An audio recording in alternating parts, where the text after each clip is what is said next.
우리가 더불어 사는 이 시대 참으로 혼란스럽습니다. 매우 혼란스럽습니다. 도대체 무엇이 문제일까요?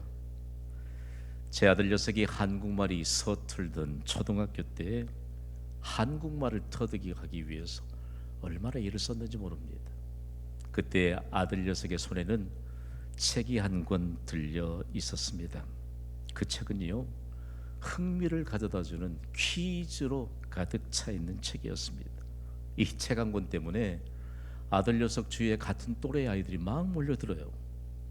아들이 서툰 한국말로 퀴즈를 내면 아이들이 맞추면서 깔깔깔깔 호호하면서 그렇게 즐겁게 그 책 한 권에 아이들이 즐거워하더라고요. 어느 날은 저에게도 이런 퀴즈를 냈습니다. 아빠, 코끼리와 고래 사이에서 말이 태어났는데 그 말의 이름이 뭐예요? 저는 한참 동안 생각해야 됐습니다. 거짓말인데 정답은 거짓말입니다. 우리가 사는 이 시대에 거짓말이 문제입니다. 사실 인류 역사는요, 거짓말로 뒤덮박이 된 아픔의 역사였습니다. 거짓말. 우리 서로 사이에 거짓말로 인해서 사이가 멀어지게 되고요, 통치자와 국민들 사이가 멀어지게 되고, 생각지도 못할 끔찍한 일들이 뒤범벅인 채 인류 역사는 계속해서 진행되고 있습니다. 여러분은 3.1절을 아시지요? 저는 해마다 3월이 되면 몹시 마음이 아파옵니다. 우리 민족의 아픔의 역사인 3.1절을 기억하기 때문입니다. 지난 1910년 8월 22일 한일 병합 조약으로 인해서 우리나라는 36년 동안이나 일제의 나라와 주권을 빼앗겼습니다. 백성들은 일제의 압제 아래 큰 고통을 당해야만 했습니다. 그러던 가운데 급기야 1919년 3월 1일 한일 병합 조약의 무효와 한국의 독립을 선언하고 비폭력 만세 운동을 불렀던 것이 바로 3.1 만세 운동입니다.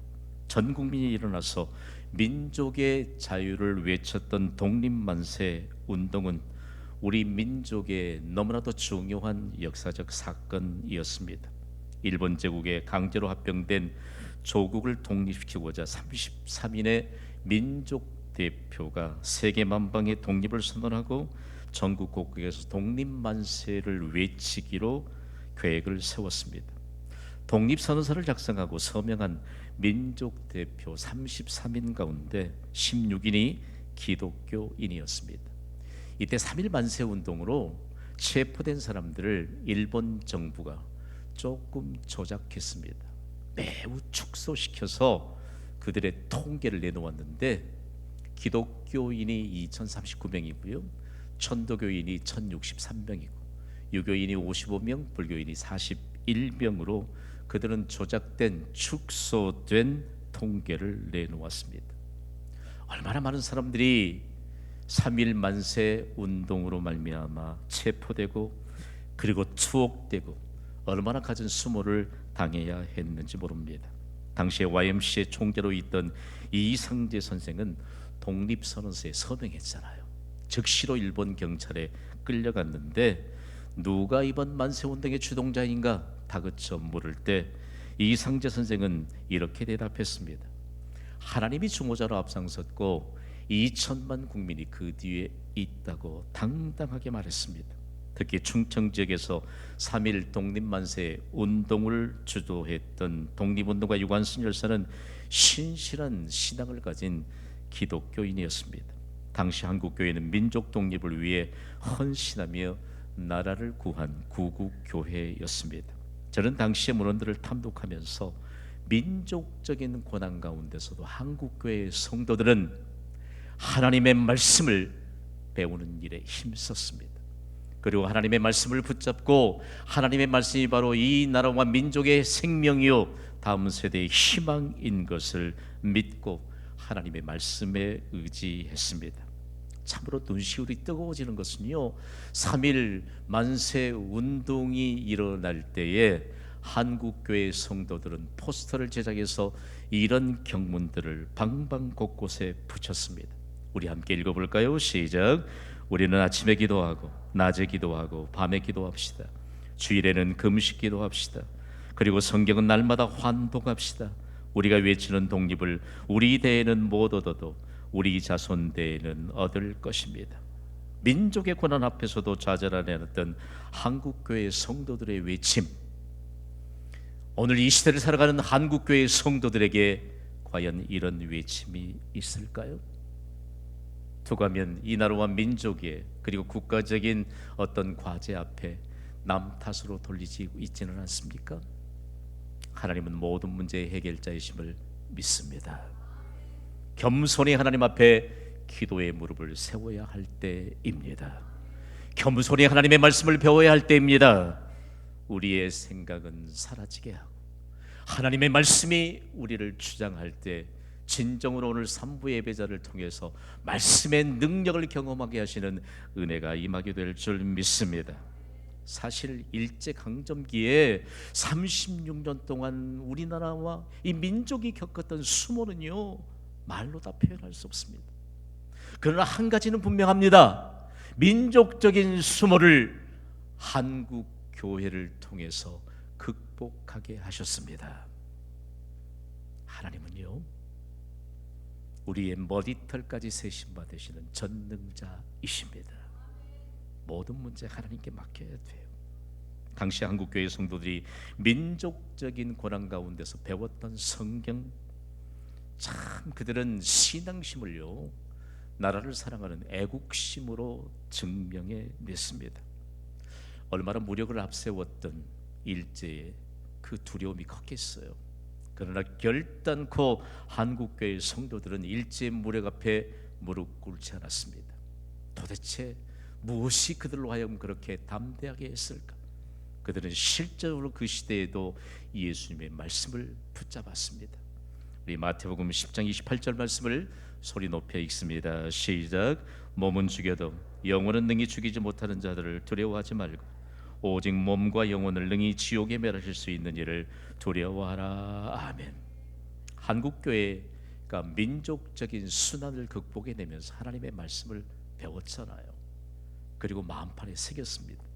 그 말씀이 인격적으로 하나님을 만나는 근거가 됐습니다.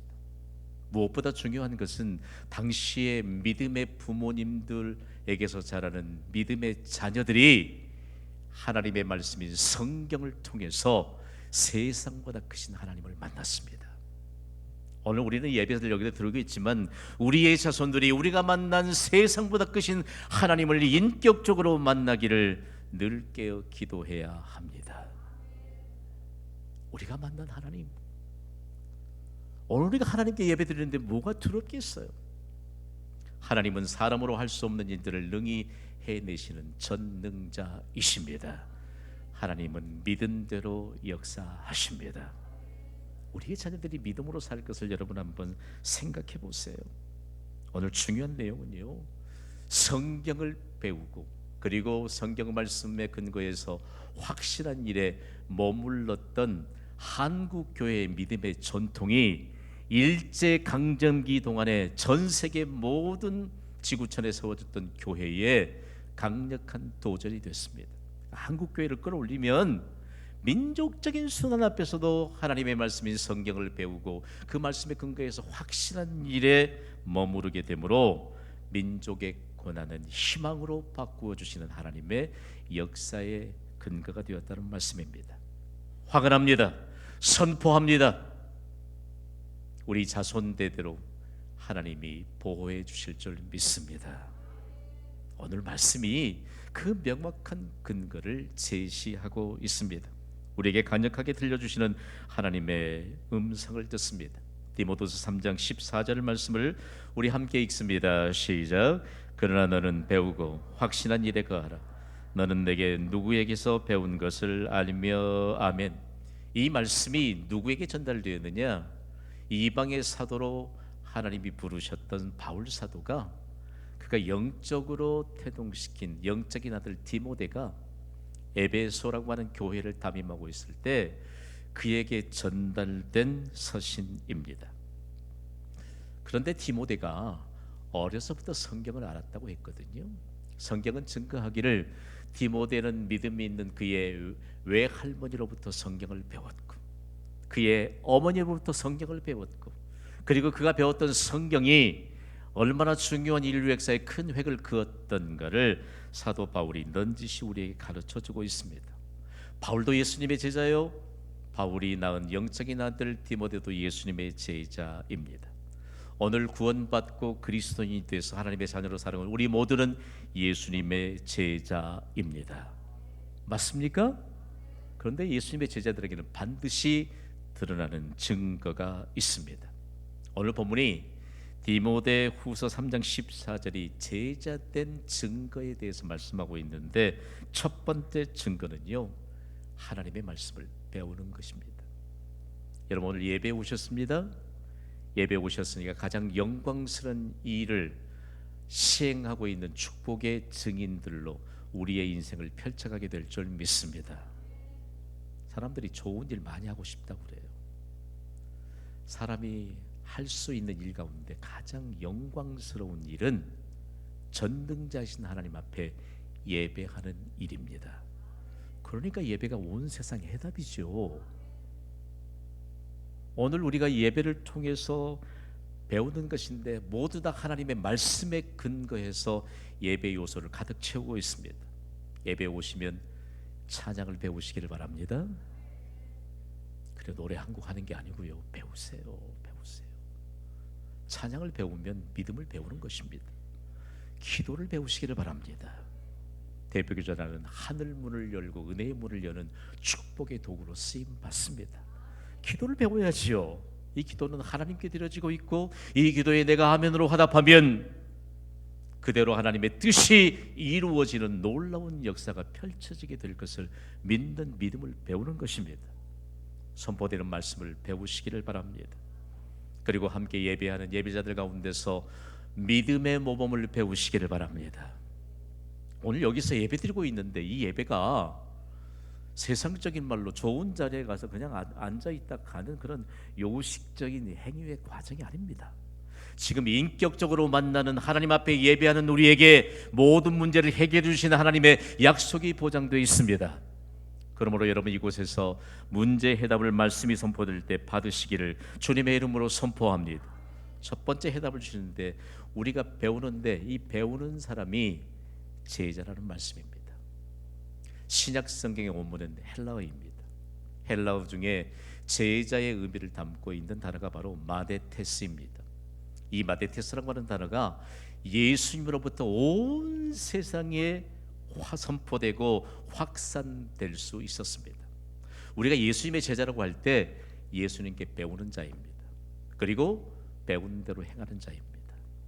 오늘 여러분을 좀 도전할 것입니다. 우리가 많이 배워요.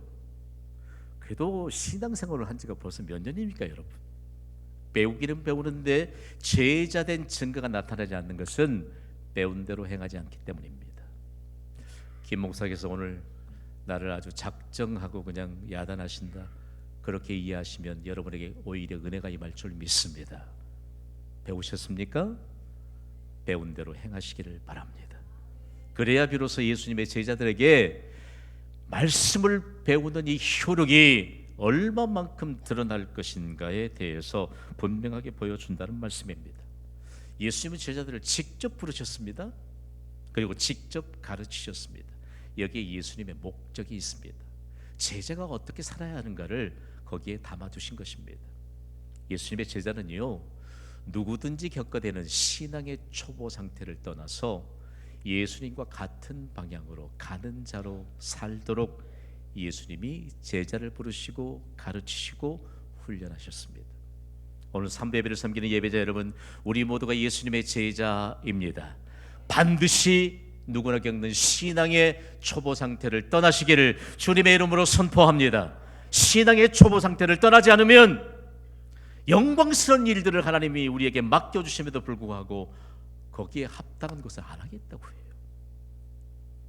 저는 때로 정말 마음이 어려워질 때가 너무너무 많습니다. 너무너무 많아요.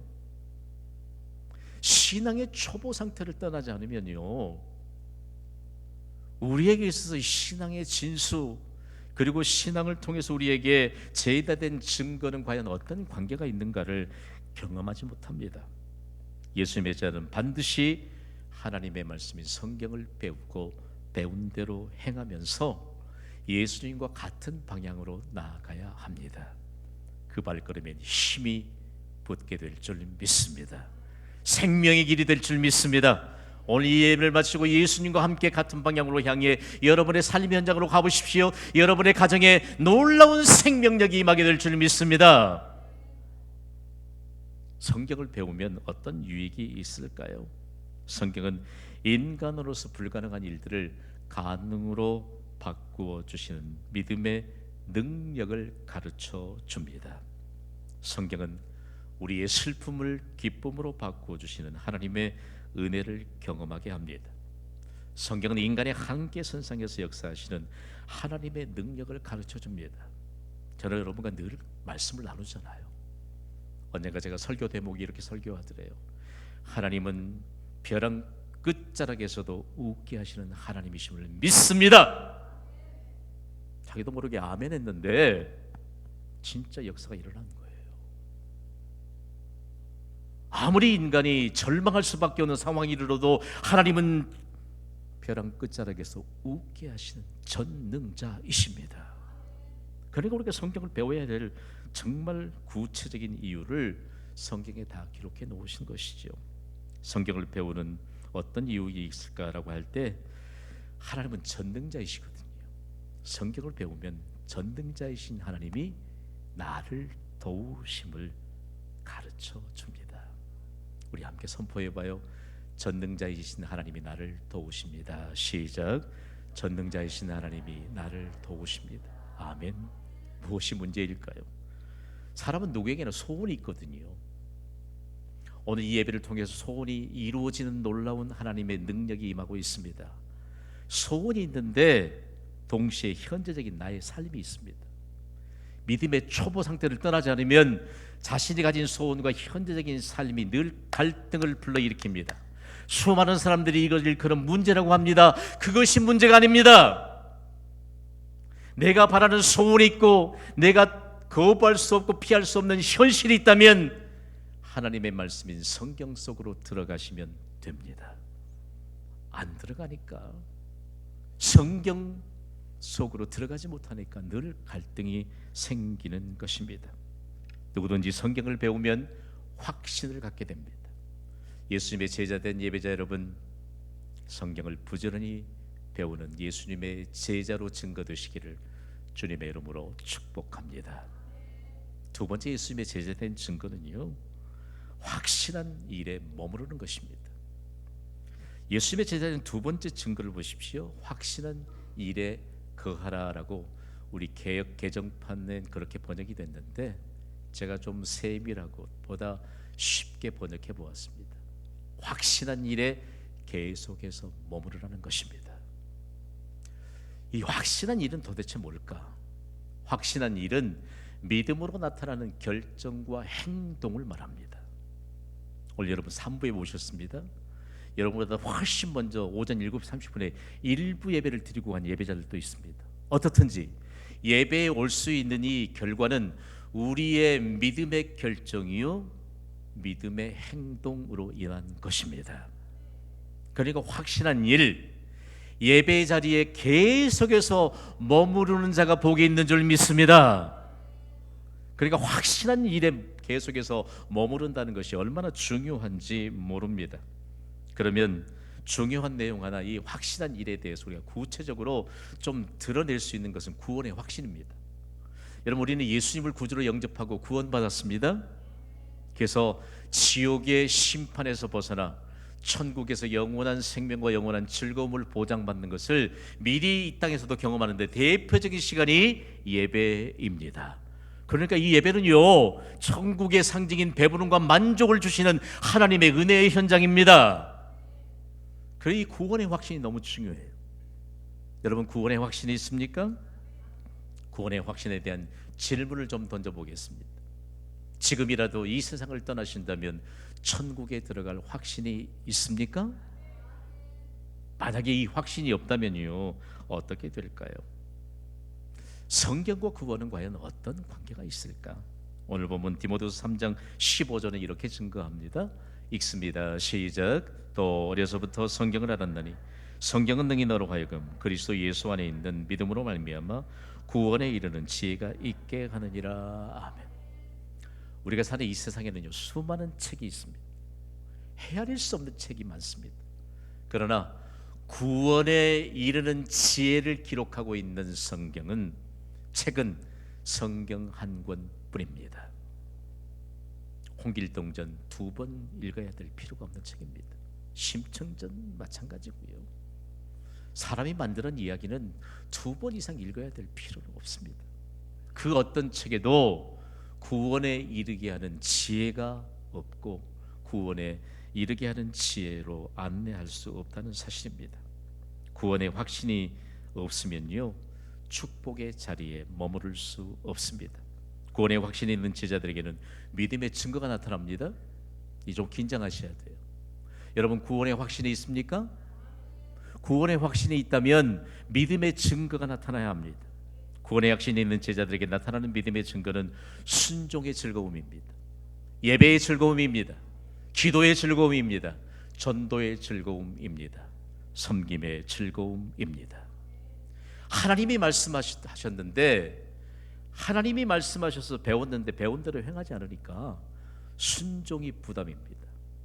구원의 확신을 더듬어 점검하셔야 합니다. 예배가 평생도록 부담이 되는 사람도 있을지 몰라요. 예배는 부담이 아니고요, 즐거움입니다. 기도요, 어떤 분은 함께 기도하면 2분도 안 됐는데 눈을 10번도 더 떴다 감았다 하는 분이 계시더라고요. 본인이 그래요. 나는 기도하는데 내가 왜 눈 뜨고 보겠어요. 기도는 부담이 아니요 즐거움인 줄 믿습니다. 기도하면 하나님이 일하십니다. 기도의 자리에 계속해서 머무르시기를 주님의 이름으로 부탁을 드립니다. 결론이죠, 결론. 전도는 부담이 아니에요. 나와 함께 천국 갈 사람을 만들어내는 전도가 어떻게 부담이에요? 즐거움이죠. 섬김은요, 부담이 아니고 즐거움입니다. 섬김의 기본적인 출발은 예배입니다. 예배를 잘 드리셔야 합니다. 이것을 읽어서 기독교 역사는요, 구원의 확신이 있는 제자들에게 나타나는 믿음의 증거를 영적 식욕으로 해석했습니다. 맞습니다. 여러분, 좀 입맛 없으신 분들 계실지 몰라요. 어떤 분들을 만났더니 입맛이 도통 없대요. 그건 문제가 아닙니다. 영적 식욕이 떨어진 것이 문제입니다. 예배의 즐거움도 없고 기도의 즐거움도 없고 순종의 즐거움도 없고 전도의 즐거움도 섬김의 즐거움도 없이 영적 식욕을 잃어버렸음에도 불구하고 깨우치지 못한 때 살아가는 그리스도인이 되지 않게 되기를 바랍니다. 영적 식욕이 없어지는 것이 문제입니다. 문제입니다. 그러면서 오늘 우리에게요, 어떤 하나님의 역사가 있을까? 예수님의 제자는 우리에게 확실한 일에 계속해서 머무를 수 있도록 우리를 붙들어 매줄 수 있는 유일한 도구가 바로 하나님의 말씀입니다. 디모데후서 3장 16절 17절을 우리 주의 깊게 읽습니다. 시작. 모든 성경은 하나님의 감동으로 된 것으로 교훈과 책망과 바르게 함과 의로 교육하기에 유익하니 이는 하나님의 사람으로 온전하게 하며 모든 선한 일을 행할 능력을 갖추게 하려 함이라. 아멘. 성경을 읽다 보면 좀 궁금한 점이 많습니다. 여기는 성경이라고 말하고 여기는 또 모든 성경이라고 말하고, 이렇게 말하는 성경은 성경 한 구절을 말합니다. 단수로 쓰였기 때문입니다. 모든 성경은 성경 창세기부터 요한계시록까지 정경으로 기록된 이 성경 전체를 말합니다. 중요한 것은 성경이 성경이라고 말할 때 이것은 무엇을 의미하는가? 퀴즈. 성경은 하나님의 말씀인데 성경이 어디로부터 왔다는 말씀이지요? 하나님. 성경은 하나님으로부터 온 생명의 말씀입니다. 성경은 생명의 양식입니다. 육의 양식은요, 사람이 참 이상해. 하나님이 우리에게 주신 이 부대는 가죽 부대인 것 정도 아시죠? 신축성이 좋아요. 그러니까 그냥 조절 안 하고 마음껏 드시고 나중에 후회하는 분들 더러 계세요. 자육적인 양식과는 차원이 다른 생명의 양식인 성경은요, 다이어트할 고민이 없습니다. 호불호가 나뉘지 않습니다. 여러분, 생명의 양식을 사모하는 마음으로 배우시고 섭취하시기를 주님의 이름으로 선포합니다. 그래서 오늘 우리의 기절에 들리는 강력한 메시지를 붙잡아야 돼요. 다 함께 선포하겠습니다. 시작. 배우라, 확실한 일에 머무르라. 아멘. 무엇이 문제일까요?